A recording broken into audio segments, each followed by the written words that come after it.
ఆలోచన ఉంటుంది. ఆ ఆలోచన తీసుకొచ్చి మనకు దేవుడు అనంగానే ఉన్న ఆలోచనతో కలిపి చెరిపి క్రీస్తుకున్నటువంటి అశేషమైన, క్రీస్తుకున్నటువంటి విభిన్నమైన, క్రీస్తుకున్నటువంటి యునీక్, ఆయనను పోలినటువంటి వారు ఇంకెవరు లేరు అని వాక్యం చెప్తూ ఉంటే, ఆయనకు సమానులు ఇంకొకరు లేరు అని వాక్యం చెప్తూ ఉంటే, అలలో ఇళ్లలో క్రీస్తుని ఎత్తుక్కోవడం ఏంటి? అస్సలు చేయకూడదు.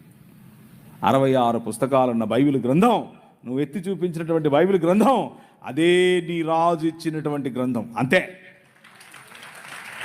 ఇంకా ఏ గ్రంథం అవసరం లేదు. అవన్నీ చదవాలి. ఎందుకు చదవాలి? వాళ్ళ భావజాలం తెలుసుకోవడం కోసం. అందులో మనం క్రీస్తుని ఎత్తుక్కోవడం కోసం కాదు. అందులో మన క్రీస్తుని ఎత్తుక్కోవాల్సిన అవసరం లేదు.